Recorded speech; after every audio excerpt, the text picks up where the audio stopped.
আজকে তোমাদের সাথে এমন একটা রেসিপি শেয়ার করব যারা বেগুন খেতে একদমই পছন্দ করে না কিংবা মাছ মাংস ঘরে না থাকলে এক থালা ভাত এই এক পদ দিয়েই খাওয়া হয়ে যায়। প্রথমে লাগবে একটা বেগুনটাকে ভালো করে আমি ধুয়ে নিয়েছি আগে, আর কাটার পরে ধোয়ার কোনো দরকার নেই। এখানে একটা আলু নিয়ে নিচ্ছি, আলুটাকে ভালো করে সরু সরু করে কেটে নিচ্ছি। বেগুনটাও যেমন কেটেছি আলুটাও তেমন করে কেটে নিয়েছি।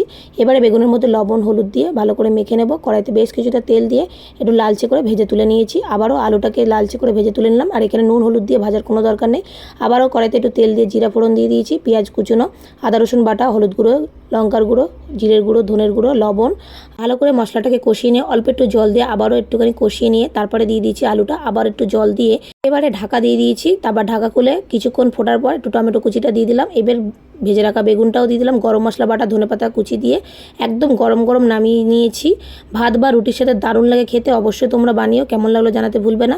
আর যারা যারা বেগুন খাও না তারা একবার হলেও ট্রাই করে দেখতে পারো।